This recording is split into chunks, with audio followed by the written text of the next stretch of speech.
Mr. Wilburn, could you please call the roll? Yes, ma'am. Representing Educational District 1 and Chair of the Budget Commission, we have Ms. Katie Howard. Present. Representing Educational District 2, we have Mr. Tony Mitchell. Present. Representing Educational District 6, we have Ms. Patrice Hutcherson. Present. Also present, we have Dr. Ken Zeff, Dr. Brian Johnson, Superintendent, and our General Counsel, Madam Nina Gupta. Madam Chair, you have a quorum. Wonderful. Thank you so much, and welcome to my new colleagues. It's great to have you on the Budget Commission. We will now entertain a motion to approve the November 20th Budget Commission meeting minutes. Do I have a motion to approve those minutes? Motion approved. Second. All right, all in favor? Aye. Aye. Aye. Done. Thank you so much. And then we will move on to approve today's agenda. Do I have a motion to approve today's agenda for the January 29th Budget Commission meeting? Motion to approve. Second. All in favor? Aye. Great. Motion carries. Moving right along to our presentation, we also have, of course, Dr. Johnson, and thank you, Dr. Zeff, for being here as well. And I will turn it over to Dr. Bracken. All right. Good afternoon. Thanks so much for joining us today to talk about the FY 2027 budget development process. We are going to cover some things today that are typical for our budget development timeline. We typically know each month what we need to be talking about to get us to that June vote, and we're going to continue to do that. But we're also going to switch our Budget Commission presentations up just a little bit and add more presentations from our subject matter experts who will give update on how our funds are being spent, the effectiveness of those funds, plans for future investments in resources, all in alignment with our strategic plan initiatives. And so you're going to hear from a couple of departments today where we make some big investments recurring, or we've made some big short-term investments to get some updates on how those are performing. But we're going to start the conversation with planning for FY 27, looking at the revenue projections, especially pulling apart some of the recommendations from the governor's state of the state. We'll include some highlights for our current legislation that's being discussed as we are speaking, and the implications on the near-term and long-term budgets for that process. So I'll start by giving a recap of the governor's recommended budget and state economist projections. Again, the governor's recommended budget is not approved. That will have to go through the full legislative process. So as we're talking through these things, it informs our projections, but we aren't necessarily counting on all of these things to make it through to the finish line. We'll keep it at a kind of high level, so we won't go into every single one of the recommendations, but there are some in the FY 26 approved budget that we want to make sure we're discussing. These were things that were already funded for, which included enrollment increases, training and experience funding that comes through our QBE, or Quality Basic Education allotment sheets. There was a large increase in state health benefit plan funds for this FY 26 year. The state does cover the certified employees. The district covers the classified employees. We have some investments around transportation that we are also expecting some funding for. Amended budget, so these are the things that he's recommending for changes in the current year. The one that's getting a lot of buzz is the additional $2,000 one-time supplement for full-time, benefit-eligible, formula-earned K-12 teachers, school administrators, custodians, nutrition workers, school nurses, and bus drivers. It's really important to add all of those little caveats in there, because sometimes we hear $2,000 for state workers or $2,000 for education workers, and we think that that is going to apply to everyone. The fact is, though, that while we do anticipate that that could cover up to $9.7 million of one-time payments for employees, in order for us to extend that to all of our employees, which has been our practice in the past, it would mean that we need to find an additional $7.5 million in the current year. So anytime that there's some good news around the state, just recall that our district only receives about 50% of our QBE allotments because of local fair share, and a lot of that is offset And then the district has to pick up the balance for some of those recommendations. Other things with the midterm, there were some minor adjustments as enrollment continues to change. There was an additional recommendation for grants for social workers and mental health, a pilot program for mental health reimbursements, and also additional funding for dual enrollment. So all of those were part of recommendations that could impact the current year's budget. Now we'll move into his proposal for next year, so for FY27. Again, just like last year, it's not as large of an increase, but state health benefits are anticipated to increase by 7.5%. So that is going from $1,885 per member per month up to over $2,000 per member per month. And again, remember, the state will help offset the cost for our certified staff, but the district will pick up the balance for all classified staff. So that's going to represent to us about a $4.5 million additional investment for next year. For the QBE allotment, about $306 million at the state level is going in. We will still need to determine how much of that impacts APS's budget. But there is also an increase to the teacher retirement system benefit rates. So this is a little bit smaller. It's going from 21.91% to 22.32%, but that is a percentage of salary for every employee in the district. So that's the equivalent cost for us of about a 1% salary increase that will go towards the TRS plans. For us, we're expecting that the state will cover some of that. We will cover it for other employees that are not eligible. At the state level, there is a small expectation for enrollment growth, but enrollment at the state is stagnating as well. Our district enrollment has stayed relatively flat over the last couple of years too.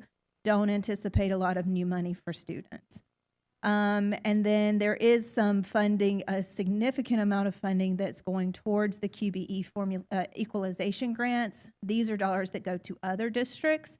We don't receive any of those. Next, wanted to call out some reductions in some other pilots. Some of those, they're continuing to put smaller investments. Again, this is only $1 million here and there towards social work and mental health grants for the state. So any share that will come to APS is going to be very small, if anything. Additional funds for buses. Every year they do an adjustment for that.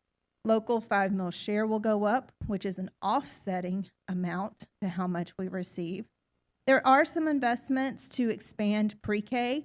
There is an initiative or a recommendation that we lower the class size from 22 to 20 at the pre-K level.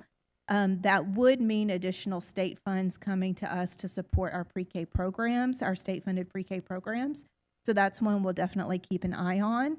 And then, again, continue to expand funding for dual enrollment.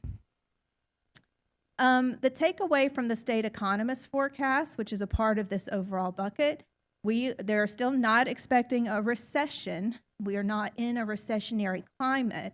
However, a lot of indicators are still showing us that it is cooling. And the takeaway from this slide is, even though the economics tell us we're not in a recession, people are acting like we are in. People's behaviors are performing as if we already are in a recession. We're not expecting any additional interest rate cuts, at least not until mid of next year. And mortgages are not turning over because people are holding on to their properties from when they bought at interest rates of 3 to 4%. So that's kind of an indication of where the housing markets are still cooling. That means people aren't flipping houses, and we can see that. And that's important when we talk about new bills that we're going to be talking about in just a second. Inflation continues at elevated levels. We expect that to continue, especially if new tariffs are introduced. Nationally, imports and exports have significantly decreased. There is a slowdown with the real gross domestic product and job growth. but not at recessionary levels. Despite that fact, people act as if we are in a recession, which means that there is a slowdown of spending. Slow income growth means that consumer sentiment means people just aren't buying. And that can have an impact on our sales taxes, especially SPLOST. Business costs are rising. We talk about that with the pressures on our expenditures. And then just overall, the recommendations, this will toggle me over to some of the recommendations that are currently being proposed during the legislative cycle. There are two bills that we have our eye on. One is House Bill 1114. That is a recommended 100% property tax exemption for homesteaded properties. So that would mean that anybody that has that homestead exemption would be exempt at 100% from property taxes. Recall that we are 75% funded through property taxes. That would be the recommendation, or what is currently within that bill, is that it will step out over time. So by 2032, the idea is that it would be fully implemented by 2032. That would impact our multi-year, right? So we would need to know that each year, as we're trying to grow our fund balance, our revenues are going to be diminishing and our costs are going to be increasing. It's definitely sending some headwinds for us. The second one that we will keep an eye on is Senate Bill 382. That would make the property tax cap that we opted out of last year mandatory for all systems and all government entities. So that's the other one that we would keep an eye on. We'll start doing some math. What we do from our departments is when these bills get proposed, we start doing some back of the napkin estimates on how that might impact us.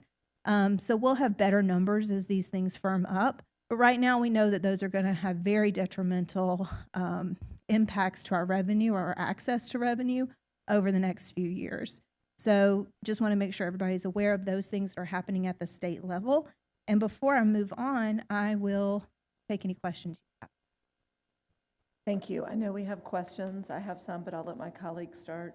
Patrice, Tony, do you want to start with any questions on this section? I have a question. You mentioned Senate, okay, is that buzzing? Or how do I cut it down? Oh, okay. I'm okay, good, okay. You mentioned Senate Bill 382 and House Bill 1114, 1114. And you said that this is what we're looking for at the legislative session right now. Okay, but this isn't, I just wrote it down, but you don't have it listed anywhere. I'm just asking because I know it's at the Georgia legislature, but you didn't put it in our notes. So when I wrote That's it down, that was correct. the Yeah, correct thing to do. Okay. But that one's hot off the presses. We were getting off the text presses. as we were walking Yeah, down it's what here. we're rolling hot and fire with the Yeah. Georgia Senate bill. So thank you for including that. So Senate Bill 382 we need to look out for, and House Bill 1114 we need to look out for. Then you mentioned dual enrollment. I only know a little bit about this because I'm a school counselor. You mentioned $27.6 million in additional funds to Georgia Student Finance Commission for dual enrollment to meet the projected need. Then you mentioned dual enrollment before that, but I didn't see it in the notes. Where was that? So for the FY26 amended budget, you'll see it on slide 6. The governor has recommended an additional $18.5 million to supplement the dual enrollment program. So that's current year, and then an additional 27.6 for next year. So we're supplementing from what we get from the lottery. Is that what we're saying? So for dual enrollment, and again, these are at the state level. So we would need to monitor these recommendations to see how that might impact the funding that we get from the state. So I'd have to get more information to you about what that might look like. Okay. And historically, we can go look and see like when they've made investments at the state, how has that translated to our budgets? And we can make some assumptions based on that. So is it not funded by state lottery, or is it? I didn't understand. I'd have to get more information on that, how it's funded. Thank you. Those are my questions. really quick, you mentioned that we are expecting a 7.5% increase for the SHBP certified education. And that covers, the state covers a certain number of employees. We cover certified employees. What are the, can you give examples of just like the differences between what the state is covering and what we're covering as far as the employees? Like, what is the difference there? Yep. So certified employees are our teachers, our APs, our principals, basically anybody that has a certificate from the state. Classified employees are the majority of people in this room, so the central office. It would also include all of our custodians, our bus drivers, our nutrition workers, the bulk of our employees that are not in a classroom. Okay. Thank you for that. And then when you talked about the legislative bills, when do we kind of expect to have some additional data there as we look to project out? Yeah. So we'll be tracking these things as they go through various iterations. They're just being proposed now, so they come onto our radar, and then we can start following them. They will be tweaked a million times between now and any vote on them. And we'll continue to start running some assumptions. Typically during this process, you'll get updates during the legislative session in your weekly emails or as we get additional information. And once we are able to start tagging numbers to those things, we'll provide that to make sure it gets included as well. Okay, thank you. And last question on my end. So on the governor's proposed FY27 budget, you mentioned that is there a expectation that there's an increase in funds for pre-K? Hopefully that's what that means. So Okay. if they're lowering the class size, that will mean, and they want to continue to serve the same number of students, we should expect more teachers. And so we'll have to see again how that translates to us, but overall it looks like the state is willing to invest more in pre-K. With the state investing more there, is this a space that we're looking to do some additional investment over the next year or so as well? I just think broadly early learning is Right. something that we're looking at as part of our strategic plan. Perfect. So. Okay, thank you. Ken? Thank you, Dr. Bracken. There's a lot of moving parts at this stage, and it's hard to figure out which of these are blind alleys and what's really going to come That's right. to bear. Just two questions. One about the property tax. There's a lot of noise, a lot of conversation about the shifting away from property tax. I know we all don't know what's going to happen with that, but you don't think any of that would impact FY27? So I need to get, I was feverishly Googling as I was walking down. There is some component of one of those that is trying to circumvent it needing to go to referendum. I'm not really clear on that. I'm going to say just enough to get me in trouble. If that's the case, I think it could go into effect sooner rather than later. So I think that is a component of the Senate Bill 382.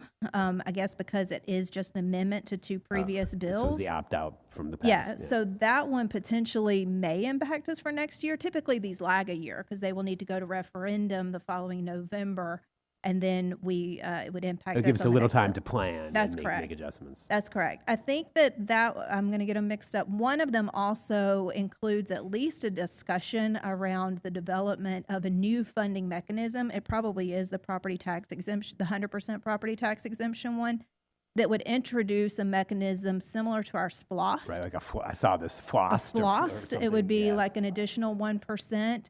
We But all also that would want to. require planning and I mean, we'd have to really Yeah, that's rethink our correct. whole financial model. That's if correct. if that We happens. the thing that gives me a little heartburn around that is we are going to our public in FY 2027 for our SPLOST. Right. And so the timing of that could be something that we want to be mindful of if the expectation is we're also going to ask for another penny Right. to offset property taxes. That's the one, though, that they're thinking about until 2032 for the Right, full they give us some implementation. time to maneuver. We have some time to. Last question about the $2,000 adjustment for or award to teachers from the governor. That's FY26, so that would occur if it's passed, signed April 2nd. It goes into effect right away. Yeah, typically when we've seen these happen in the past, the expectation is that we receive the funds and pay out by June 30th. So in that world, we would be. This is maybe a question for Dr. Johnson. Was worth. I mean, you would have that would come from general. The $7.5 million would come from general fund. Yes, or I mean, we don't have to match. We always Right. have. I mean, And- it'd be. yeah. I think it's a worthy conversation. I mean, Yeah. if the governor decided in his wisdom that this is where I want to give extra money to, is that also compel us then to say, well, that means we should reach deeper into our savings account to cover other folks? Yeah. I think that should be an open question. Yep.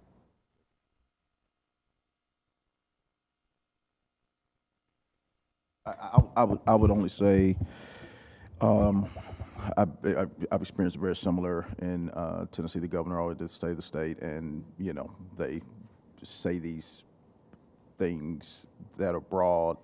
It's tough to.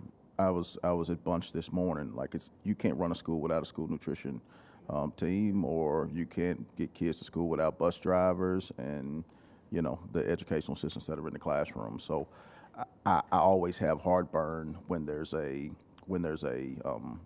just across the board 2,000. I believe it's across the board, and so it's really tough. We got to figure it out. But it's $7.5 million of difference to make up, and so it's a real conversation that has implications. Thank you. And I know things are developing quickly, and there are a lot of details and particulars. I guess I keep thinking like worst case, best, and best is, I mean, the reality is we're going to be getting less. There'll be like potential grants and opportunities, but those will also be like kind of one-time things too. So just preparing ourselves for that as a system. In terms of, I think I know the answer to this, which is we're probably not going to get anything. The $264 million for construction and renovation projects. I mean, are we going to be able to potentially take advantage of any of this with us adjusting our structure and size to maybe meet more of the? I don't know the answer Requirements to of the that. I state? think it's probably something we can look into, but this again is for FY 2027. We're not planning any of our adjustments until FY 28 or beyond. So I would say probably not. Wishful thinking, yeah. And I know there's more to come in the rest of the presentation. I think I'm good, but yeah.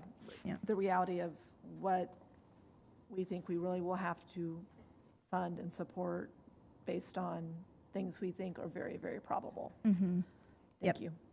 Yeah. So, I mean, the story of all of these is probably not getting more money anytime soon. That leads us to our preliminary revenue projections for FY 27. For local revenue, we are going to estimate in some increase. It's smaller than what we've seen in the past. It's a little over 20 million, or right at 20 million. I think that represents a little less than 2%.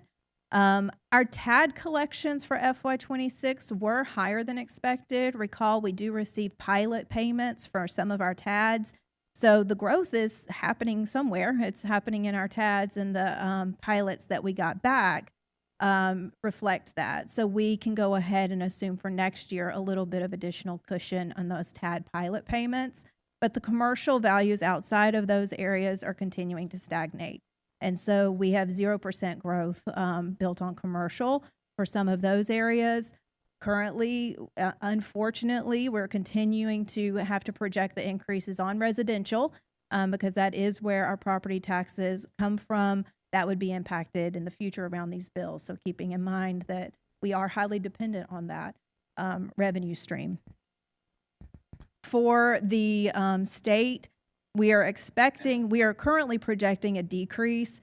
Will get a little bit in the weeds, but local 5 mil share, the set aside that the state keeps based on how much we can leverage through our property taxes, has actually been frozen at the state level for the last 2 years. There is a trigger that will automatically pull when the overall at the state level local fair share exceeds 20% of the state QBE. Remember, ours is 50%, but at the state, if it gets over 20%, they cap it at 20%, which can offset. So our local fair share, even though we anticipate growth each year, has actually not been as impactful in the last couple of years.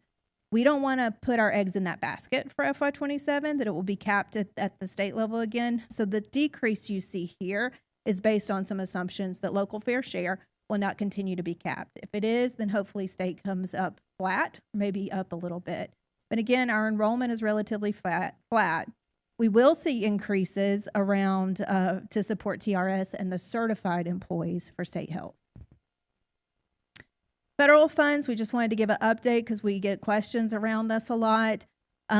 We did receive an update around the changes between the FY25 and FY26. Remember, all of our federal funds are on a different timeline, so they are on an October to September timeline, and we are on a July to June timeline. But this can help set the stage for how we're making assumptions for our federal dollars for next year. For Title I dollars, we're expecting a generally level, but there is some disagreement around whether or not those dollars will increase or stay level or decrease. For Title II, we're expecting generally level, but could slightly decrease. That is not a huge pot of money, but we do have, that's earmarked for professional development, and we have a lot of our more teaching and learning activities around that. So we're watching that one. Title III supports our English language learners, expecting that to remain level. Title IV, generally level, maybe an increase there. That's a little bit more of a flexible funding pot, and the rest of our federal we're expecting flat. So we did go ahead and push out into our school budgets a Title I allotment that was relatively flat to the previous year. So just wanted to give some update on how we are anticipating federal funds. Any questions on any of that?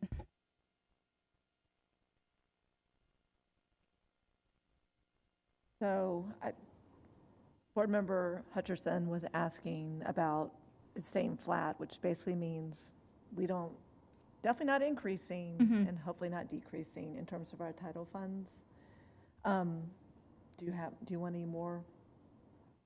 Yeah, so probably not growing any programming, but also not anticipating that we'll need to cut. So anything we're doing this year, we should be able to maintain. Okay. Okay, so next we're going to start conversations around expenditures. So it's really early in the process for us to talk about the spend. We are actively building budgets. Departments and schools are in there working right now to develop what their plans are going to be. Those actually don't close until the end of February. So we won't have like really good expenditure assessments or analysis until we are in March. So your March Budget Commission meeting is when we'll really start looking at revenue against expenditures and any gap we might have. But we do just want to remind everyone about this general conversation that revenue is stagnating, growing very slowly. Expenditures continue to grow at a much faster rate. So generally, without getting too in the weeds, if we can just remember that, that is going to cause a long-term sustainability issue. What we have projected for the current year, the current gap that we are planning to have to tackle is around $50 million. That just means that we're keeping that very conservative revenue growth, and the regular cost of doing business is about 5% of increase on expenditures. And so that's going to continue to create some pressure in the multi-year. Recall that last year we made, for going into the current year that we're in, FY 2026, we made some really hard decisions in our central office. We cut significant amount of positions. We constrained growth in some of our utilities. The board helped us and supported us in making some changes to the way we do our pension payments to take some pressure off in the short term. And we looked at reducing some of our duplicated services. The really great news about that work is that it put us on track to be much more sustainable. For FY25, we used $80 million of our rainy day funds, our savings accounts, to balance our budget. The current FY26 budget assumes only using about $13 million. That was an 84% reduction. So a lot of work happened in FY26. It's still happening. So currently this year, our goal is to not touch that $13 million. So we're watching our revenue projections. I mentioned those TAD pilot payments came in a little high.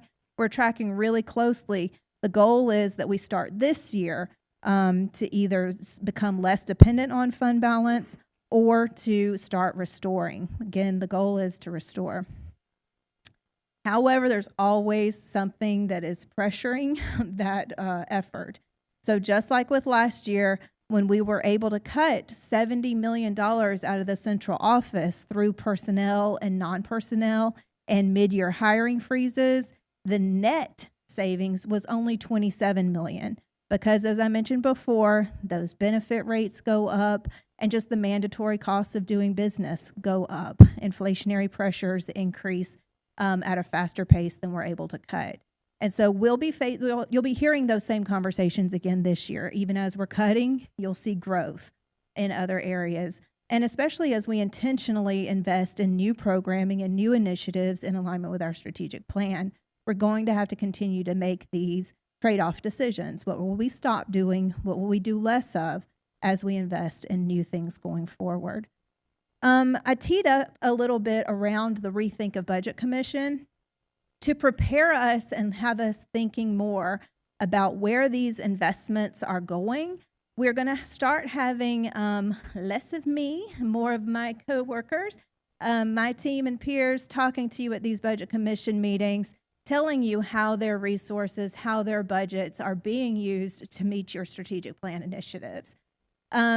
We want to ensure that these resources are being utilized effectively and efficiently. That is our strategic plan initiative. This is a proposed schedule that we'll still need to work with the teams to make sure they're prepared to speak each month, and we might be adding things on as we determine there's a need to discuss these. And we'll continue to do the work that we need to do. So just as I gave you a revenue update today, we'll give you a gap closure conversation in March. We'll continue to walk you through the regular budget development process, but these will be supplementary presentations as a part of that conversation. So today, you're going to hear a presentation that supports our systems are efficient and effective. You'll hear from our transportation team, and you'll hear an ERP update. In February, we are considering a presentation around We Are Caring for Every Child, with conversations around exceptional children and student support services budgets. In March, we're strengthening our instructional core. We'll be discussing literacy initiative updates, and this is also when we'll discuss our strength as our team with salary proposals for next year. In April, we'll continue to talk to you, as we have in the past, about all of our other funds, in alignment with We're Caring for Every Child. So you will hear from nutrition, federal funds, and SPLOST. And also, this is a good opportunity for us to talk about our charter and partner budget updates with our responsibility as shared. In May, we are expecting that we will be able to provide some updates on some of our innovative initiatives under the umbrella of We're Sparking Student Curiosity. So we'll continue to modify these proposals, but this is kind of where we're starting out. 12%, so drilling in, so each month we'll kind of bring you what this looks like. Drilling into this, our system is efficient and effective. We spend about 12% of our FY26 budget in this area. That translates to over $160 million that are aligned to this effort. Within that umbrella is our operations team, our finance teams, and some of our other utilities work as well. Specifically in that $160 million, what you'll hear about today is an $11.4 million in the ERP investment. And under the operations umbrella of $90 million, you'll hear an update on the $36 million transportation budget. So we'll drill into those two categories. Before I hand off to the transportation team, I'm going to give you a couple of look-fors and listen-fors. Things to listen out for in this conversation is those mandatory cost restraints. Our operations team especially is really constrained to the cost of inflationary pressures. They will be impacted by those state health benefits the most because all of their employees are classified employees. The other thing is we want to remind that when we think about our transportation, we're always thinking about the yellow buses, right? That's what we tend to think about. We have a lot of vehicles, including all of our cars for our SROs, and other facility vehicles too. So you're going to hear a little bit about the white fleet. And the fuel for that alone is $4 million. So when we're talking about these things add up into big numbers. I also want us to think about how our decisions may have ancillary costs or savings that we might not always be thinking about. So one of the things that was really eye-opening to me when we were preparing for this conversation is that we have a district-wide decision that we will transport students, even those students that are within walk zones. We know that there's an expenditure related to that. We're having to pay the cost of that. But eye-opening to me is that we were losing $2.3 million in state funding for that decision. So there was a revenue side of that I wasn't even aware that we were making that trade-off decision for. And so these decisions have legs that we want to be aware of. And then also a couple of years ago, we received a really significant grant to support environmentally friendly bus options. And those grants are starting to dry up. And also we had other ancillary costs around that, including we didn't anticipate, but we had a hard time getting those buses insured. Nobody was insuring electric buses. They were new. We had to hire new maintenance workers who had specialized skills in working on those buses. We had to put in a bunch of additional charging stations, right? So these decisions that happen like in small pockets, we want to draw more attention to some of those ancillary costs. So before I pass it off, we're good? Yeah, and I just want to say before we get to questions, thank you so much for the work on the presentation. It's awesome to see, how the budget is aligning with priorities and what those actual priorities are and how we're being so direct about what our current issues are under each category. Ken? Yeah, thank you for that. I mean, she is starting to look more and more like a strategic document, and that's exciting. Can you go to the 5-year projection? Yeah, that's it. So is there, on the revenue side, you have a 2.3, pretty standard. I know it's hard to look in the crystal ball. When the TADs close in 2030, that's $80-90 million to the good. Is that reflected in here, or what's your thinking on I that? don't know that I have the TADs in here. Because those property taxes would then Because flow some of back those into will fade out. Yeah, let me double check that. I'll Okay. double check that Appreciate it. Thank you. that's in the local revenue assumptions. Yeah, excuse me. Same slide.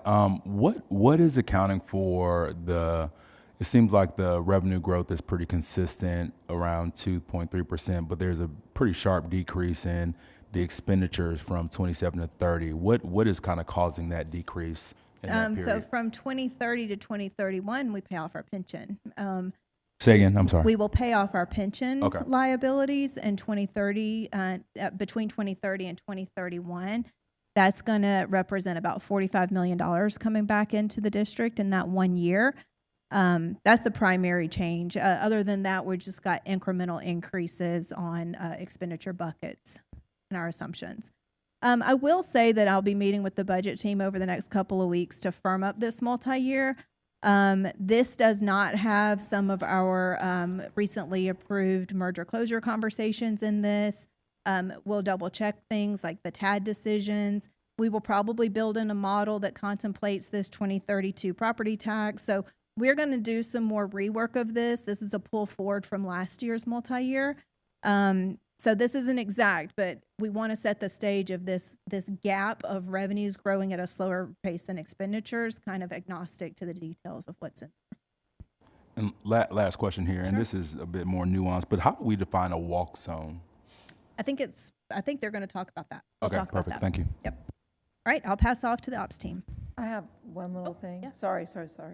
Yeah, just that forecasting, I think is really important. And come on up, Dr. Dancer. It'll be like 2 seconds. But the utilities, I know we're presuming they hold flat. So That's right. We're holding flat here, but hopefully we'll have a utilities conversation at one of those future meetings. That is around 23 to 25 million in utilities. And that doesn't even include a 5 million that we're talking about for fuel. And so those will be additional conversations that we'll have. Yeah, and how FMP will affect Yep. that too. Thank you. Real quick, as Dr. Dancer's coming up, I'm appreciate the team's work around this. I think it's important the education of the complexity of our budget and all the different pieces. Even as I've gone through it, that make it up. Like when he shows the amount that we spend outside of that 1.5 mile radius, you know, when we look at fuel, when we look at, you know, I know a couple years ago the decision was made to take the energy efficient, the energy saving buses. Like you're going to see the ramifications of those decisions and the pressure that it's put on the system to operate, because they have not, candidly, I just want to be honest, if we stay disciplined and make decisions based on our strategic plan versus decisions that aren't necessarily aligned, it will keep future boards and future superintendents from being in the spot that we're in this moment, because we're in a really, really tough spot, in particular in an economy that's really, really tough. So thank you, Adam. Well, good afternoon, everyone. Thank you for your time today. First, as a means of introduction to the newest members of our board, I'm Adam Dancer. I'm the Assistant Superintendent of Operations. That covers our facilities, our nutrition, our student assignment, and our transportation departments. Today, I'm being joined by two key members of our transportation team, our Senior Executive Director, Adam Johnson, and Director Candace Phillips, who are we're gonna work together to go through this presentation. But first, when we talk about transportation, I have to take a moment to recognize, as most of us know, and I need to stress that for thousands of our students, 180 days a year, each day they go to school, the first and last people, APS staff that they see are one of our bus operators or monitors. When we talk about an essential department, these are the individuals who are getting our students to and from school, where they can learn, grow, and thrive each and every day. And so I always need to take a moment to shout out the work of this particular team. Truly an essential and amazing group of people. The mission, as you can see, of our transportation department, it very much it aligns very well with our back to the basics approach. Basically, we're looking to provide safe, reliable, and efficient transportation services. We want to get our kids to school. We want to get our kids to all of the different activities and get them home safely. That's a big goal. Before we dive into a conversation about budget, I want to take a moment to review some key facts about our transportation department. Dr. Bracken referenced a few of these things a bit earlier, but I'd specifically like to call out the first bullet about our total fleet. You know, when you think transportation, school transportation, the yellow bus is the first thing that most people think about. But we are much more than that in our district. Under the transportation department and in our budget, also fall in what we call the white fleet. That includes all of our police vehicles, so our APS PD, as well as all of the vehicles that serve all of the other operational departments. Think of the trucks, the vans that our plumbers, our electricians, our IT, all utilized to do the work of the district each and every day. And you, again, it's an important piece when we talk about things like fuel costs. We talk about miles driven. On this slide, you see the daily miles driven. That's just by our school buses, not our white fleet. Also, not on this slide, something I want to point out is besides those daily school bus miles driven, we did over 8,000 field trips last year. That's during the day field trips, as well as all of the athletics that we transport our teams to. And in addition to that, all of the after-school tutorial transportation that we provide. So, you know, it goes without saying there's a lot going on with our transportation department as we consider our budgets each and every year. Up on the slide here, I'm going to start with the first part and then hand it off to Candace. On the left graphic, you see the pie, and this represents that $36 million that Dr. Bracken referenced. That's the FY26 budget. And you can see it's divided into two pieces. One large slice, that is the local revenue. And then the small slice, the 14%, is the state QBE funding. Candace is going to take a moment and she'll, on the next slide, dive into how that state QBE funding is determined, and that will also touch on what was referenced earlier about some funds that we lose there based on some decisions we make around transporting kids who live outside of that walk zone. Okay, Candace? afternoon. So on the right side, you'll see a diagram that shows how that 30. Very top is the personnel that includes salary. Some of the costs that Dr. Bracken earlier. Cost. I've bolded three parts in. Can you hear me now? Okay, I've bolded three sections in the budget: fuel, parts, tools, supplies, and contracted services. Those are opportunities for cost savings through process and route efficiency and maintenance and refresh of our yellow. But these are also subject to inflation and tariffs. We've had to deal with that in the past. One section I want to bring up is the bus purchases. We typically don't budget for bus purchases, meaning new buses that we bring into our fleet under the general fund. They're typically purchased under the SPLOST, which Dr. Dancer will talk to you about in a few. But last year, the state allocated an additional $2 million to transportation, and we took it as an opportunity to refresh some of our.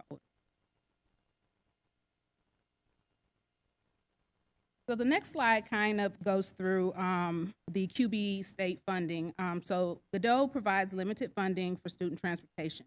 The funding formula includes number of buses operated, number of students transported, with a reduction in funding for students that we transport within the 1.5 miles. We consider a walk zone. Some districts may call it a parent responsibilities. At the bottom of the slide, you kind of see the data that we provided. So this is the data that is provided for FY26, although it was reported back in FY24. So it takes them a couple years for us to actually get the funding. But if you see on the left side at the bottom, we were reduced to 100 buses funding, which equates to about $2.3 million for students that we decided to transfer within that walk. Now, some of that decision is made based on, even though this child may live within 1.5 miles of school, they have to cross a major road. So those are some decisions that we say that's not safe for that child to get there, or their walk does not include sidewalk.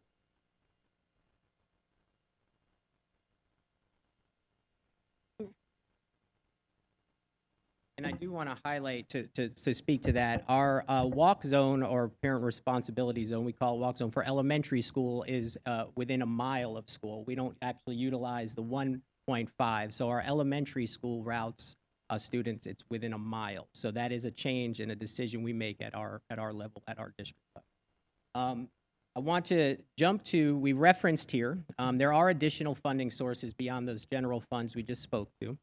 And the key thing, we talk about SPLOST funding when we talk about state grants and reimbursements. The key thing to note here is that these funds cannot be used for things like personnel or fuel. This is the money that we rely on to replace our fleet, to buy new vehicles. That's both new buses as well as all of the SRO vehicles, as well as all of those other facilities and operational vehicles, vans, trucks, and otherwise.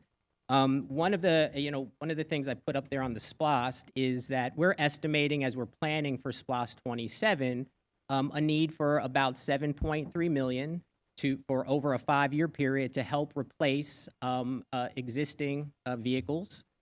Adam Johnson is going to speak a little bit more in depth about our process for that, so that we can maintain and stay within the guidelines and recommendation of how the lifespan of particular buses. Adam? Thank you, sir. Good afternoon, board members, Dr. Johnson. I actually get really excited to talk about school buses. So if you see a little bit of that, you're going to know that I really enjoy this information, and hopefully you will as well. So as Dr. Bracken even mentioned and Dr. Dancer alluded to, these buses that the state does give us funding for, while we're appreciative, kind of see that note there, it's only about 50% of that cost. So the average cost for most of our buses is about $166,000. The state is funding us this year for 3 buses, so $88,000 per bus. And again, Dr. Bracken also mentioned, and something to kind of keep in mind, and I'll talk a little bit more about those EV buses, those federal grant opportunities have all but dried up. So anything that the district would move forward with any alternative fuels, electric buses, would be a decision that we're making and decide to do with our own funding. We do, however, the state has in the past given us a rebate for any of those alternative fuel buses, about $8,000 to $12,000 per bus based on the funding that they do have available. So again, what is our fleet made up of? Dr. Dancer talked about the white fleet, but just looking at our yellow fleet, we have 211 diesel buses. And then our alternative fuels, we're looking at 117 propane-powered buses. So just that same grill that you use out back with your propane tank, that's what those buses run on. And we have 25 of the electric buses. So a total of 353. About 40% of our fleet is made up of alternative fuels. So just wanted to call out that our average age of the fleet of our buses is about 7 years. We've made significant improvements over the past year because we were able to implement about 96 new buses this school year. So our average age last year was over 10 years. We brought that down 3 years to 7. The industry standard is about 12 to 15 years. So what I was really excited to do when I got here was actually create a replacement plan that we didn't have here in the past in the department. So we actually are on track, not only with our yellow fleet, but with our white fleet as well. Okay, so here's the update on the electric buses. Where are they now? What are they doing? We have these 25 buses moving through the streets of Atlanta every day. So in the past year, they've traveled about 200,000 miles, 193,000 cumulatively. And that grant that Dr. Bracken mentioned was about $9.875 million. That was to cover the purchase of the bus, as well as all of that infrastructure that goes along with it. But the good news is we were able to save about $111,000 that we would normally have paid to fuel those buses with diesel fuel. So looking at the cost per bus to kind of operate, it's about 28 cents per mile to operate an electric bus, 58 cents per mile for diesel, and about 43 cents for our propane power. Okay, so if we're looking at that kind of that comparison of, well, where are we with these EV buses now? What should we be looking at in the future? We wanted to also call out that there are some costs, and Dr. Bracken mentioned this as well. There's about $80,000 was that salary for that technician that we had to hire, as well as about $29,000 and these additional funds with the charging software, as well as the software specific for the Lion buses. So these EV buses, as you probably are aware, they are averaging about $400,000 per bus. That's comparable to $145,000 to $160,000 for diesel or propane powered bus. So we're also looking at that long-term maintenance, those repair costs, along with the durability of the EV buses. It's just not really clear at this time. So we're going to look and continue to track the progress, look at the data, and kind of see what makes the most sense operationally for us to operate more electric buses in the future. Okay, so the efficiencies that we've gained, and then I'll turn back over to Dr. Dancer to wrap us up. I was also excited to work last year to bring all of those first student buses. They were a contract company that really supported our Douglas cluster. We brought all of those routes back in-house. We were able to save the district about $2.7 million there. We were also able to bring our bus inspections monthly back into the department. We were paying an outside company about $330,000 there, and that was money that we were able to save about over $3 million in total. So Dr. Dancer will take us back through our future efficiencies and kind of see where we're headed next. Hey, real quick, could you speak to either Adam? I know there've been some costs with you. There's a lot of information in here, so I want to make sure we tease it out a little bit. Comparatively, the mechanic costs, a little bit around the infrastructure investment for electrical, and then I just think a point of clarity around this savings, this $111,000 in savings per bus versus in total. So just to speak to a couple, three of those, if you would. Yes, sir. So the $111,000 would be just fuel cost itself. So by operating the electric bus, we are able to save that what we normally would have had to pump diesel. But what we're trying to figure out is, over time, does it make the most sense? Because there are so many other costs that we're finding out with operating the electric bus that as we just kind of feeling our way, stepping in. Are we able to speak to any of those costs? Like, I know we've had to do things. Just speak to some of those things. Absolutely. So beyond those two points right there, the software, that's an annual cost of $12,000 for the Lion Beat. Those are for those buses that are electric ones. well as the charging stations. That's $17,000 there. To spend on that just to operate the charging station. The $80,000 is for that technician that works solely on the electric bus. What we're also finding is that with the electric buses, we're kind of figuring out those quirks that are separate and specialized to them. It kind of has led us down the path of making sure that we do have somebody that's dedicated to electric. So we're kind of just wondering that is our wonder, over the years, once there's a warranty bus, what will happen when we are sold any of those repairs are. And the math, the total math is wrong there, clearly on the slide. That's missing the plus 80,000 for that salary for the technician.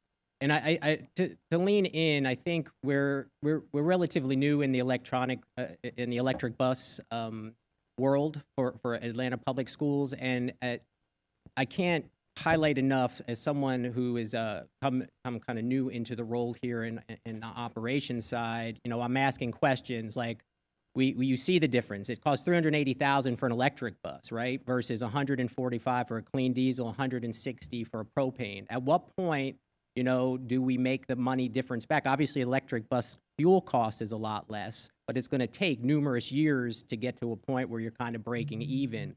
So, and also, there's still questions about the durability. Our diesel buses, you know, they're getting a good 10, 12 years of reliability with less need for maintenance. It's early in the process to determine that with the electric buses. So those are all things that we're collecting data. We have kind of, you know, couple of years of data, but we need to see over time. We haven't hit, what is the oldest electric bus that we have? Yeah. So I mean, we're like year 1, 2 of them. So we don't know. So that's an important thing so there's some questions there. We wanted to bring up the electric buses because there was an investment. It was out there, you know, about our investment with the funds that were provided. And as we move forward into this next round, as I mentioned, of SPLOST and planning, when we're talking about refreshing our fleet, we have to make decisions that are wise decisions about how we're going to continue to refresh our fleet with vehicles that are going to last the longest and be the most reliable. I want to lean in, and then we'll take questions, of course, additional questions. You know, other areas of efficiency is as we move forward in the area of transportation and going back to our overall focus as when we go tie back to the strategic plan about our system is efficient and effective. We understand there's areas of improvement. One of the key things is streamlining our bus routes. It's something that really leaning into. If we can streamline our bus routes, not only can we reduce fuel usage, but quite honestly, we can increase our on-time arrivals, which is a KPI that we're trying to track and improve upon. And I also, you know, when we talk about streamlining bus routes, that's important because so many of our drivers, our operators are dropping off their last school and then bringing kids to athletic events and other concerts and after school. So there's a lot of areas there. I put down an intent to ride survey. We're considering a pilot of, as part of the registration process, of asking families, do they intend to ride a school bus? We design our routes currently for anybody who lives within the school bus zone to have a bus route. That makes you more inefficient, especially in areas where a lot of kids still get rides to school and never take the school bus. So that's an area that we're looking to pilot, especially we're focusing on areas in the district where we feel like that could make a difference, where we're seeing some of the some challenges with our arrival times.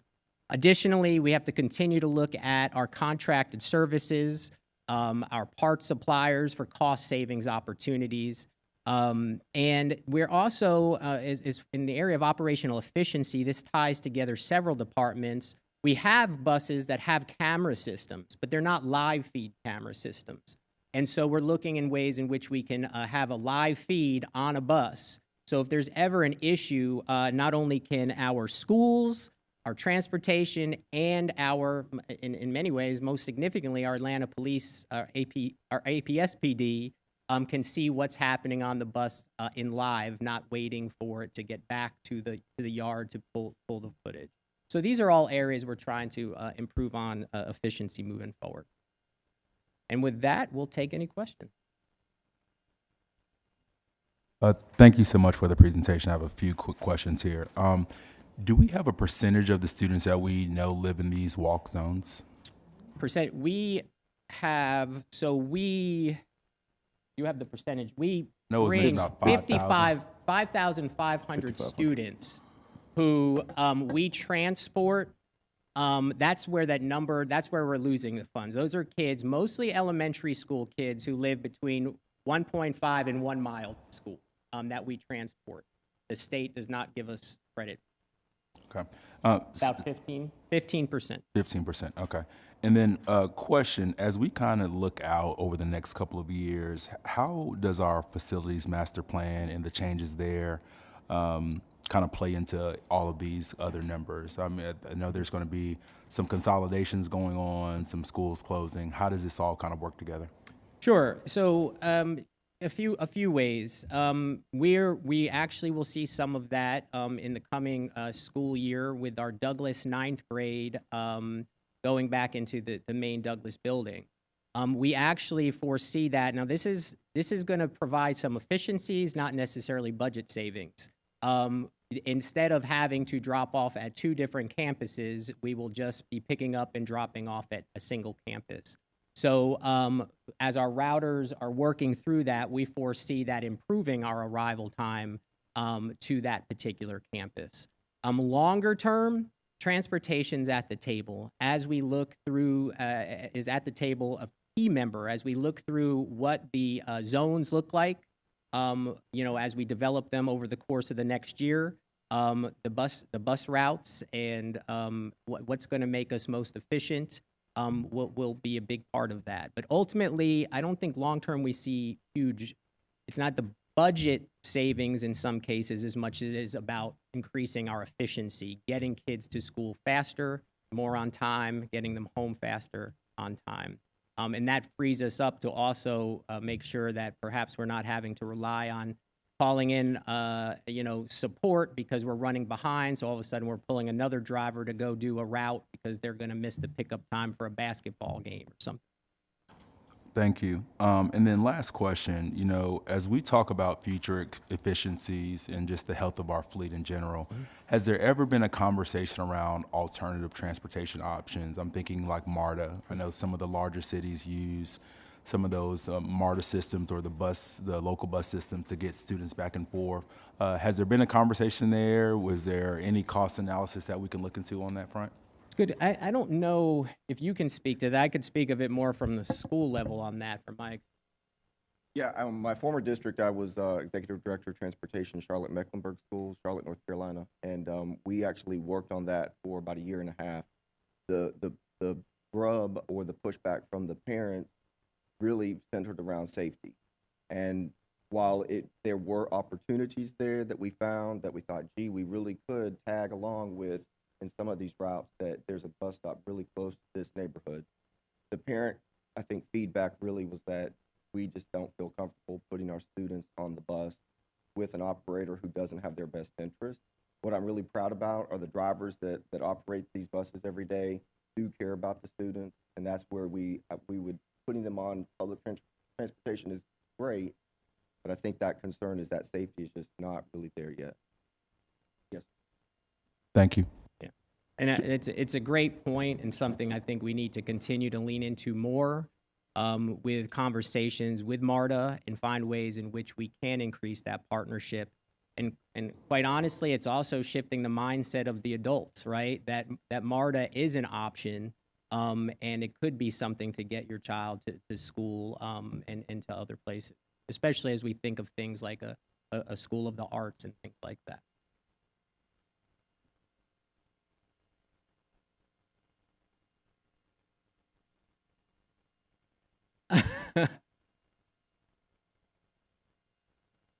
All right.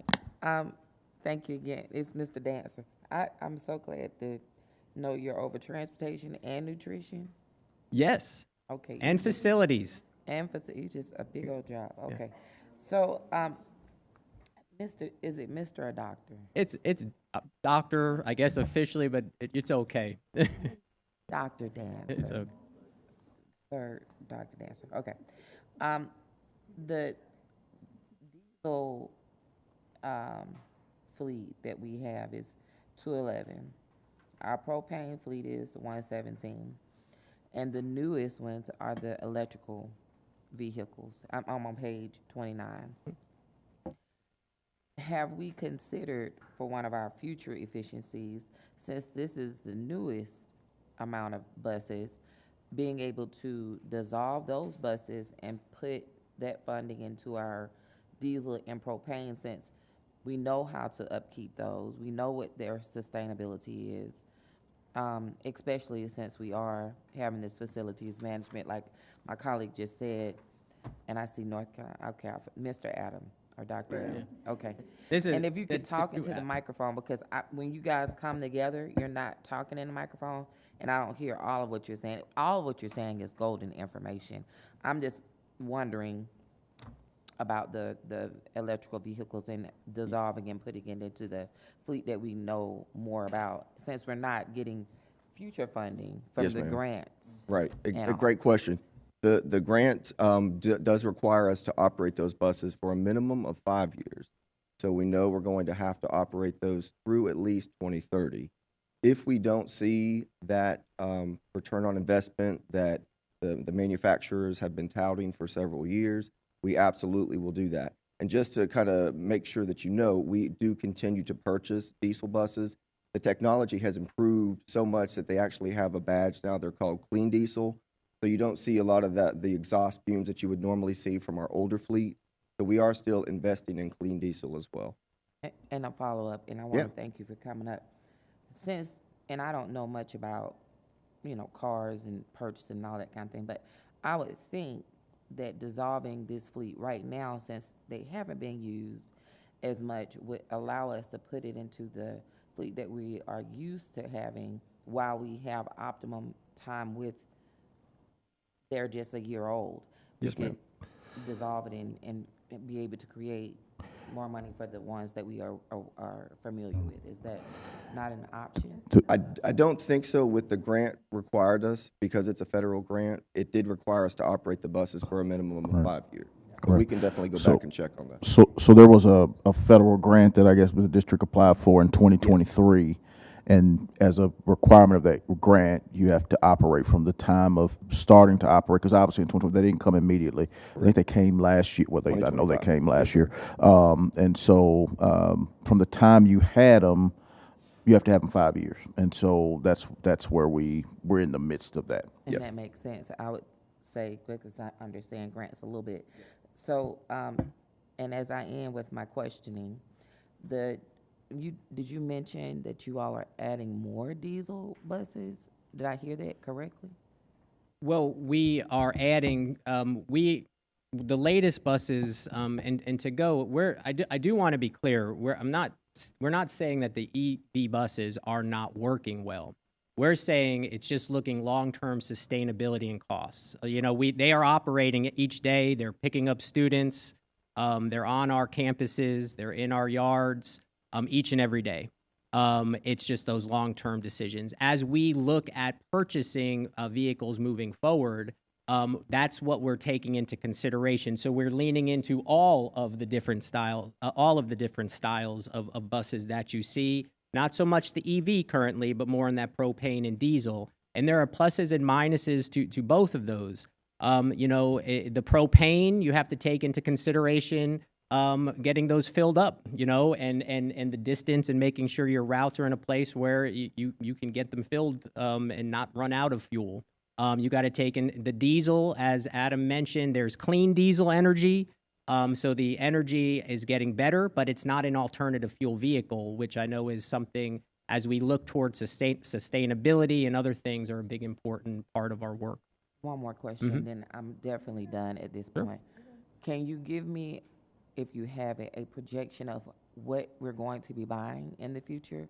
Because I hear you saying that we're going to invest in our buses that are diesel and propane, and it seems like we have more of a clear picture, but which ones are we buying?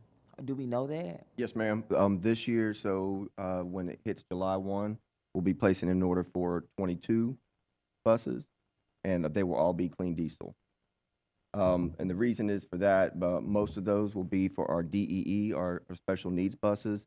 And I'm really proud to say that after this summer, our entire fleet of regular running DEE buses will be brand new buses for those students. So they will all be clean diesel.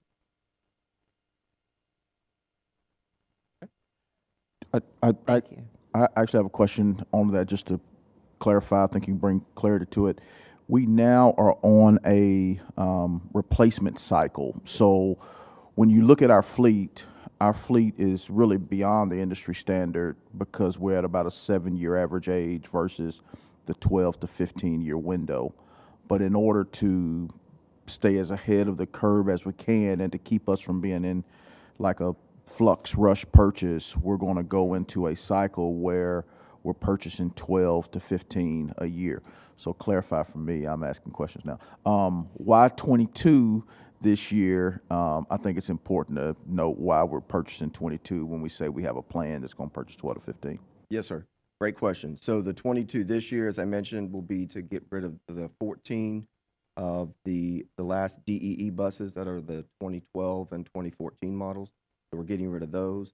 The other reason is we're buying additional what we call microbirds, so the smaller buses, to take care of our McKinney-Vento students. So we brought those back in-house. We've put them on a larger bus. They were using those Ford Explorer SUVs.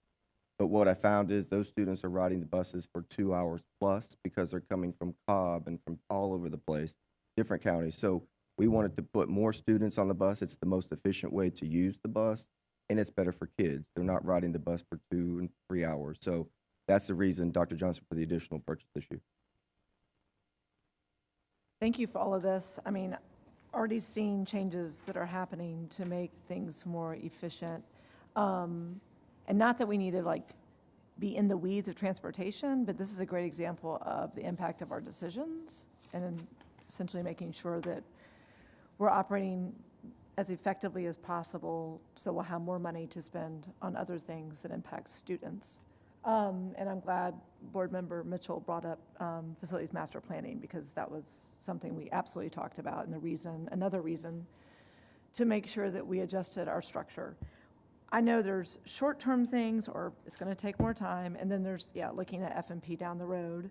What is the greatest opportunity for savings right now? You brought up contractors. I mean, what else are we looking at right now? Honestly, and again, you guys can jump in if needed. It goes back to that original. I'm going to go back to this slide here. Those areas that are bolded and starred. Those are the areas where we have that we're looking into for the savings. So personnel is challenging, especially when we take into consideration the costs associated with things, also like the benefits and all of that we have to pay out. Well, listen, we need our bus operators, we need our fleet mechanics, we need those individuals. But fuel costs, so if we can lower fuel costs, the parts, tools, and supplies, and Candace referenced this, things like inflation and things like tariffs have played a significant impact. So if those types of things start lessening, that will have a positive impact. But then also it's just, we're the customer and finding, when we're looking for services, getting the best price. So those are three key areas we're leaning into. And the bus route efficiency, when we talk about school routes, that really can play a role on that fuel cost. But it's also exciting that we have a district that has 8,000 field trips, right? Like that's an exciting thing. We don't want to limit the opportunities and exposure for kids, but they have costs. So those are the key areas right now.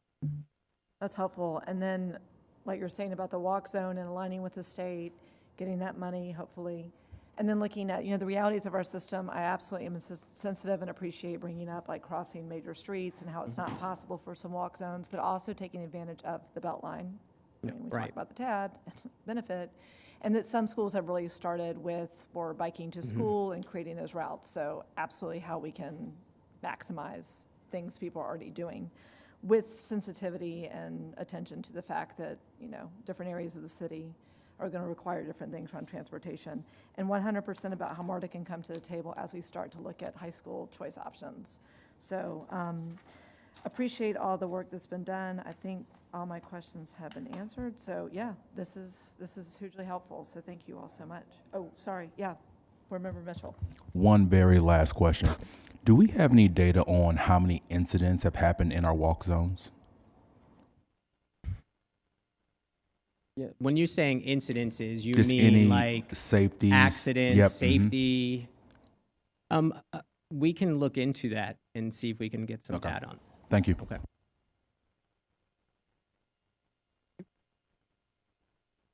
Right. Great, thank you so much. So we're going to move into our second presentation from our subject matter experts. The next one, we're going to give an update on from our information technology team. We're going to be talking about the ERP updates. And so I really wanted to say this with Board Member Zeff here, but we are on time and under budget for the ERP. We'll make sure he knows. Don't worry. So we are actually significantly under budget. We were able to make some reductions last year. We were able to reduce again the budget this year for a total of 5.18 less than budgeted so far in the implementation. There is even an opportunity. We've talked with Dr. Danzer about the potential of shifting some of the real-time costs to SPLOST if there is cushion there, which will continue to alleviate some of the pressures on the general fund and keep us working towards that goal of restoring fund balance. You're going to hear from the team about some of the decisions, the opportunities to save from some of our other systems. So I can just speak from my areas. Currently, we are working in our operating system, but then we have a secondary timekeeping system, procurement system, budget development system, 5 or 6 different systems across our different departments, 12 across the district that we could potentially have savings from. And we'll continue to emphasize the importance of a new system helping us to mitigate errors, limit audit risks, and add efficiencies in the long term. So with that, I will pass it off to Aaliyah Henderson-Rosser. Lisa stole all my thunder with my on track and under budget. Okay, good afternoon, Chair Howard and members of the Budget Commission. My name is Dr. Aaliyah Henderson-Rosser. I am the Assistant Superintendent for Information Technology, and I have the leadership team here for the ERP system, Femi Aina and Kathy Rollins, and you will hear from them in just a second. We're excited to talk about one of the district's most significant investment. We really want you to understand and know that this is a multi-year, multi-million-dollar investment, and we want to modernize how Atlanta Public Schools manages finance, human resources, procurement, and budgeting, and how we're modernizing those systems. So today's presentation is designed to do 3 things. You'll reaffirm why this investment is critical to our strategic plan and operational effectiveness, as well as we'll provide transparency on where we are in the implementation of this modernization effort. And we're also going to demonstrate how we are managing this investment responsibly by being on track and under budget.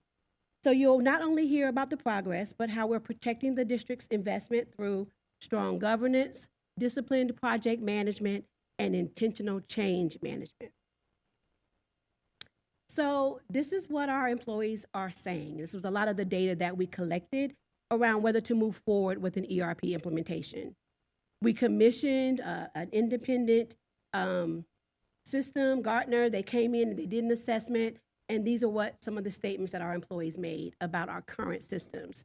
So these findings really reinforced that our systems were not only inefficient, but they were costly in other ways. So this assessment helped to justify the investment that you approved, but also it guided the solution that we selected. So where do we stand today? APS is midway through a multi-year modernization effort, and we're consolidating, again, finance, human resources, procurement into a single integrated cloud platform. A big work. From a governance standpoint, this matters because it reduces system fragmentation, it improves financial controls, and it strengthens audit readiness. So it's important for this committee and to know and understand that the project does remain on track against our implementation timeline, but also the original budget that you will see in a couple of slides, we're under those projections. Now, David said he had my video ready. I don't know if he does. We're gonna see, and it's failed. No technology. Okay, so we have a screenshot. This screenshot really kind of highlights how an AI agent will automatically read incoming invoices. If you've ever dealt with invoices before, they come in all different forms: PDFs, emails, scanned copies. So what you'll see in our new system is the AI agent will then extract the relevant data and validate it against purchase orders and against contracts. It's a process where the transaction will be directly processed in the ERP system. This way, only the exceptions or unusual cases are routed to staff for review. Before this, that current environment was almost entirely manual. So it consumed significant time from our front office secretaries, bookkeepers, and staff. But what we can see happen is our finance team can also track spending with specific vendors. And our AI agent helps us to do that. So again, this is how we make sure that our program delivers on long-term value and we remain what? On track and under budget. Katie, I saw you nodding. So I'm going to turn it over to Mr. Femi Aina. He's going to talk a little bit more about our current implementation, and then Kathy Rollins will come and talk about our change management. Sorry, we have one quick question, if that's okay. Go ahead. And thank you so much for the presentation. The AI agents, I know that we have where there may be hackers. Are we protected? Oh, yes, data protection. Yes, this system is it's in the cloud, and we have like a walled garden around it, so it does protect our data. Thank you. Real quick, and this may be a Lisa question, but you all know it as well. Talk about the total, and I know it's in the end of the 3-year trend. I don't want to steal the thunder, but the total investment that was budgeted for this project. You mean for the current year or? No, total, overall. Oh, overall, we initially estimated that we would be in the 50 million range. I think right now we're tracking closer to about 30 by the time the project. And I just want to say for clarity, I probably have had pretty decent energy around this area. They got a superintendent that came hot out of private sector experience, cutting off an ERP and going through some PTSD around Oracle explicitly. I see Brian looking like, what in the world? But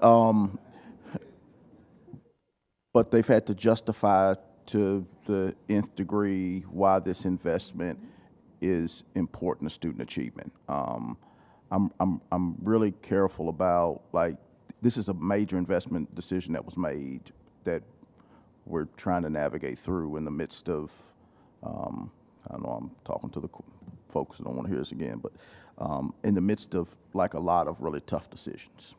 And so being on time and being on budget and under budget is like not in, you know, like it's got to happen. It's critical. So appreciate the diligence around the work. I'm sorry. No problem. Thank you, Leah. Good afternoon, board members, Superintendent Johnson. When we began this modernization journey, when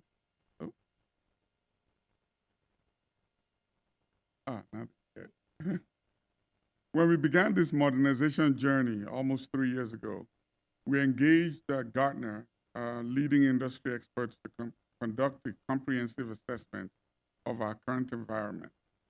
That assessment looked across all areas: financial administration, human capital, procurement, asset management, and the budget management module.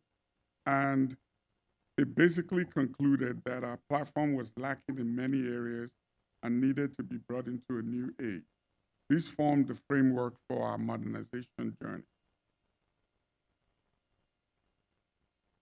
So the assessment further revealed that we have multiple disconnected systems where our employees are doing a lot more manual work and working in data silos. Managing vendors and vendor contracts was burdensome, and we had several hitting operational costs across the organization. We set out to accomplish a number of big goals at the beginning of this initiative, and through investments by this board over the last few years, we will be able to consolidate over 12 active systems into one single platform. In addition to that, we'll be able to reduce the complexity of our technological integrations by removing several hundred customizations in our old system that had been added over the last 2 decades. So it is estimated that we will be able to significantly reduce or eliminate the time our staff spend on manual tasks and address critical audit and compliance findings raised over the years. Other benefits of the modernization fall into 3 different areas: technical, functional, and qualitative. So for example, we anticipate that we will have a net $3 million reduction on our software costs annually by the time all the phases of this project is implemented. That includes all your typical software subscription costs and all the other things we pay. We also expect to stay on pace with all the Oracle upgrades that are typically released quarterly in the form of cloud patches. The new system will be able to manage employees through the talent acquisition and retention process, and we will be able to offer self-service to our employees and better manage our financial book. So this chart is a little busy, but as you can see, the ERP upgrade is being done in 5 major phases. And we're about midway through the implementation. Our phases 1 and 2, scheduled for release in July of 2026, will implement the financial modules, including all of the general ledger, account payable, procurement, and the budget development module. In phases 2 and 3, scheduled for release about a year from now in January 2027, we will implement the human capital management modules, which is comprised primarily of the HR modules and the payroll module. And then finally, phase 5, which is scheduled for release on or around April of 2027, will wrap up the implementation with the advanced procurement modules, after which we will then address any system stabilization. Pemi, could you speak a little bit to, and you don't have to reference the roadmap, but could you speak a little bit to how we're approaching the payroll component? Because that's an area where a lot of folks get in bad situations. So talk a little bit about the team's approach to ensuring that, you know, when we cut over, we're... Yes, sir. Yeah. So if you talk to most school districts that have been through an ERP implementation, particularly those that fail, the one thing everybody talks about is don't screw up payroll. So we've had that at the forefront from the very beginning. So for that reason, we are doing 3 parallel payroll runs. In fact, the first one starts on Monday, coming Monday. We're going to run payroll, compare it to the current system, and tie up all of the data, and we expect to come up with the same results. So we're going to do that 3 times between now and December of 2026 to put us in a good place to turn on the systems in January. So that we will make sure that whatever happens, everybody continues to get paid.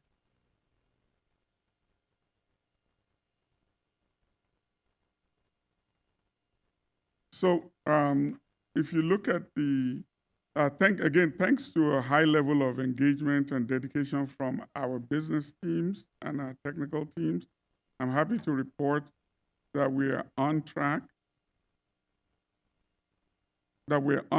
and under budget. That's our theme for the day.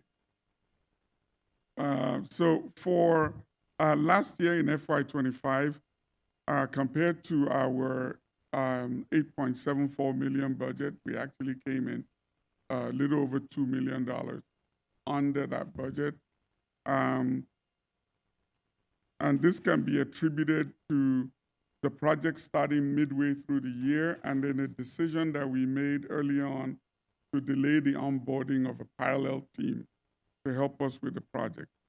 In FY26, we decided early on in the school year not to backfill several positions. We also renegotiated the scope of work with our partner vendor, IBM, which caused us to immediately take off $3 million off of the 11.4 that we were allocated. We expect to come in at that $8.4 million number by June 30th, at the end of the school year. Now, after this school year, or the current budget, we will have concluded the first two releases, which is phases 1 and 2. And then the FY27 budget will take us through the remaining 3 phases. And as Lisa mentioned earlier, there is some opportunity to move that FY27 budget, either partially or entirely, into SPLOST. Now I would turn it over to Ms. Kathy Rollins to take us through organizational change management. All right, good afternoon. So I'm just going to take a couple of minutes to talk about organizational change management, which is the people side of change. Organizational change management, OCM, is pivotal in an ERP modernization. And because of this, we made sure we gave space to OCM during this implementation. We felt that it was a critical success factor and helps us stay on track and under budget. OCM is about protecting the district's investment. The ERP modernization is not just a technology upgrade. It is a business transformation. User experience is the center of our OCM strategy. Every aspect of our testing, training, and support plan is designed around real workflows of school and central office staff. User-driven, scenario-based testing ensures the system works for us, for APS. Staff throughout the district are serving as business testers to validate that the new system supports APS processes. So that kind of goes back to the payroll. We're having our payroll business do the testing. Training is designed to be practical, accessible, and role-specific. Training is being delivered in multiple formats: hands-on sessions, guided simulations, e-learning, job aids, quick reference guides, and they're all tailored around the user role. Our support model will ensure a smooth go-live. Support will include dedicated hotlines, on-site walk-around support, and extended service desk hours. Users will not be left to figure this out by themselves. They will have real-time guidance during this transition. Communication and engagement reduce resistance and build adoption. Clear, consistent communication is being delivered through newsletters, leadership briefings, principal meetings, and ERP modernization ambassadors. Early engagement reduces confusion and builds a culture where users feel informed, trained, and supported. So if you ask me, OCM is really the secret sauce to our success for this implementation. So with that being said, we're just going to open up for some questions. My quick questions are, okay, and it's someone who voted on the decision. Thank y'all again for being on time and under budget. Do love that theme. I hope Aretta's listening, because she was also on audit with me, and we see the impact of, our systems not coordinating and what that means throughout the system. So far, we have spent how much, we have how much to go, and what portion will come potentially out of East Blast? Please. Sorry, Femi. So how much have we spent so far on ERP? Okay, so How much do we have to go for phases, the rest of the phases, and what amount do we think can come out of East Blast? So in total, by the end of next fiscal year, we expect to spend just under or around 30 million. Okay. The conversation about cost is more of something that Lisa probably helped us with. But actual expenditure, last year we spent 6.1, almost $6.2 million, and this year already we've spent about 4 million of the 8.4 Okay. allotted to us. So we expect to hit the 8.4 million by the end of. Right, and we anticipated originally it costing about 50 million, so we're saying now 30, About 30. about 30. And as far as SPLOST, we would need to build that in as a part of the FY27 referendum for SPLOST to be able to cover FY28 and the out years. However, as we continue to look at the revenue collections and where we have underspent some of our historical projects in the current SPLOST, we do have an opportunity to reprioritize.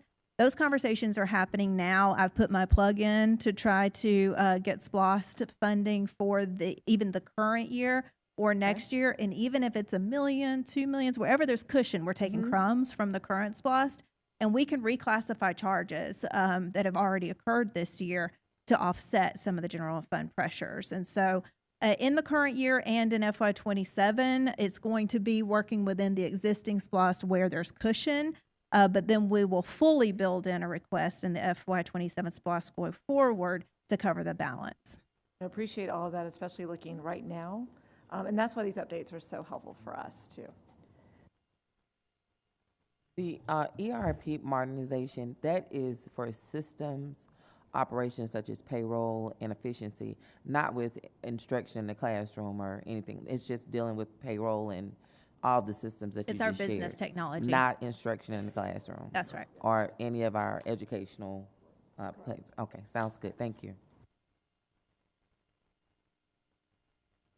There is hope, there's actually hope though that how they're trying to sell me on, I'm just messing, that it helps teachers, staff, employees, because it's the entirety of like how you put in time for time off, how you submit your, how on the back end they submit payroll. So not to the instructional side, but hopefully to make it easier and more seamless for employees that are delivering instruction. I'll put a few plugs in.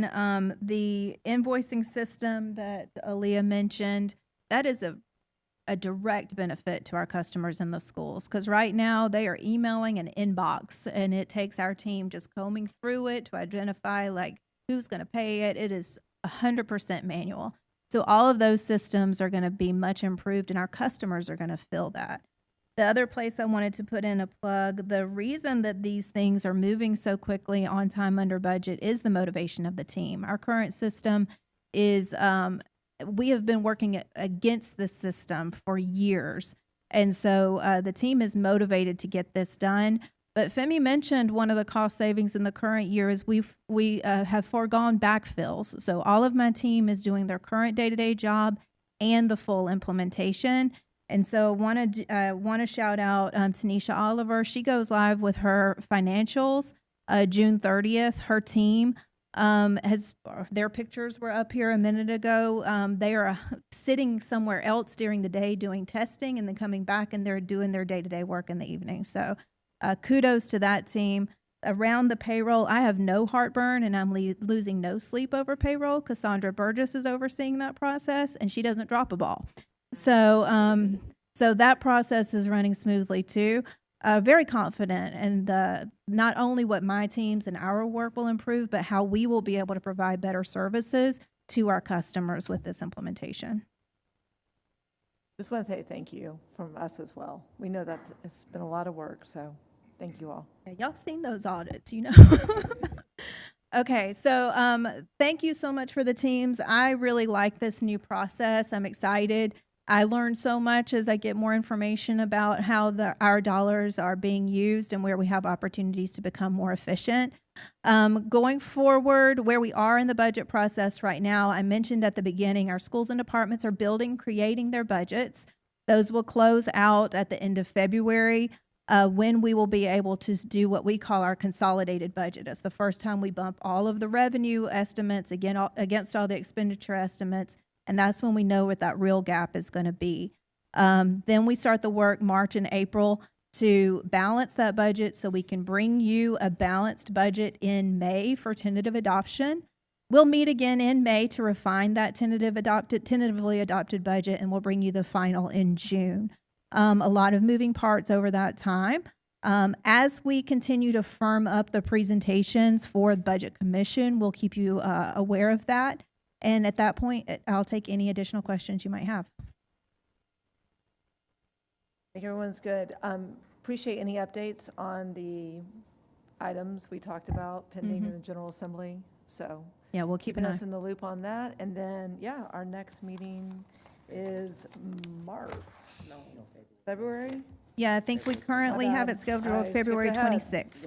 Thank you. I told you this in my update, and I'm glad February 26th. Thank you, Patrice. You are paying attention. Thank you. 28 days in the month. Only 28 days, yeah. That's right, 28 days in February, too. Yeah, no, thank you. And then we do have March 19th. And then, yeah, then we move on through with the April meeting. And then, of course, my colleagues know that we have to adopt the budget by June 30th. Great. All right, with that, is there no more questions or anything else? Do I have a motion to adjourn? Oh, I'm sorry, hold on, public comment. How could I forget that?